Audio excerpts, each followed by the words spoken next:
আসসালামু আলাইকুম। মোটা কাপড়ে মোটা ভাতে জীবন বাঁচিয়ে বাংলাদেশের পার্বত্য সীমানা সহ সমস্ত সীমানাকে নিরবিচ্ছিন্ন পাহারার আওতায় আনতে হবে এবং গহীন জঙ্গল থেকে সমুদ্র সীমানা পর্যন্ত সমস্ত সীমানা অঞ্চলকে আন্তর্জাতিক মানের শক্তিশালী করতে হবে। কারণ হচ্ছে ইরানের মতো দেশে ড্রোন ফ্যাক্টরি বানিয়েছে দালালরা। আমাদের সমস্ত সীমানার অঞ্চলে বসবাসরত জন্মগত বাংলাদেশি মানুষ ধর্ম বর্ণ নির্বিশেষে সকলে বাংলা মায়ের সন্তান। মায়ের সাথে যেরকম বাড়াবাড়ি করা যায় না, সমাজ বরদাস্ত করে না, ঠিক মা, মাতৃভাষা, মাতৃভূমি এই বাংলাদেশের প্রতি ইঞ্চি মাটিকে মায়ের মতোই ভালোবাসতে হবে। সেই দেশপ্রেম উদ্বুদ্ধ না হলে আগামীর বাংলাদেশে শকুনের আনাগোনা দেখা যাচ্ছে। বাংলাদেশ রাষ্ট্রীয় সংস্থা, সরকার, সমস্ত রাজনৈতিক দল ও প্রশাসনিক ব্যবস্থা, আর্মি, সমস্ত প্রশিক্ষিত এদেশের বাহিনীগণ সকলে মিলে বাংলাদেশের সক্ষম প্রায় 12 কোটি মানুষকে স্বল্পমেয়াদী সামরিক প্রশিক্ষণ দিতে হবে।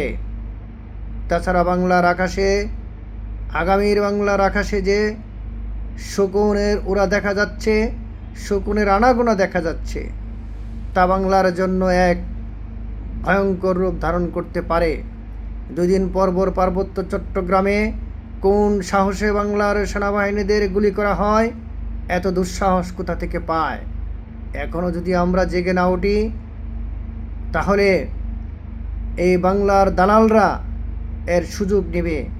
বাংলাদেশে দেশীয় আন্তর্জাতিক দালালদের শতভাগ নির্মূল করতে হবে, যেভাবে ইরান করে দেখিয়েছে। সুতরাং দলমত নির্বিশেষে, জাতি প্রথা নির্বিশেষে, ধর্ম বর্ণ নির্বিশেষে সকলেই বাংলা মায়ের সন্তান। এদেশে সকলের অধিকার, বেঁচে থাকার অধিকার, মৌলিক অধিকার, জীবনযাপনের অধিকার, কণ্ঠ রুদ্ধ বন্ধ যেন না করতে পারে তার অধিকার। যার যার বক্তব্য সেটা কার বিরুদ্ধে যাবে সেটা বড় কথা নয়। আমেরিকা, কানাডার মতো দেশে প্রেসিডেন্ট, প্রধানমন্ত্রীকে একজন সামান্য নাগরিক, সাধারণ নাগরিক রাস্তায় দাঁড়িয়ে যা ইচ্ছা বলতে পারে, সে তো গুম খুন হয় না। বাংলাদেশেও এর ব্যবস্থা চালু করতে হবে। সকলে মিলে রুখে দাঁড়ান। অবশ্যই বাংলা মা, মাতৃভাষাকে সমুন্নত রাখতে আগে থেকেই প্রস্তুতি নিতে হবে। বিশ্ব পরিস্থিতি মোকাবেলায় বিশ্ব পরিস্থিতির যে পরিস্থিতি তৈরি হয়েছে তা থেকে আমাদের শিক্ষা নিতে হবে। বাংলার কৃতি সন্তানদের আন্তর্জাতিক মানের গবেষণামূলক কর্মকাণ্ডে উজ্জীবিত করতে হবে, যেন তারা এই বাংলার মানকে সমুন্নত রাখতে আবারও উজ্জীবিত হয়। যেভাবে হয়েছিল ভাষা আন্দোলনে, যেভাবে হয়েছিল 71-এ, যেভাবে হয়েছিল জুলাই আগস্টে।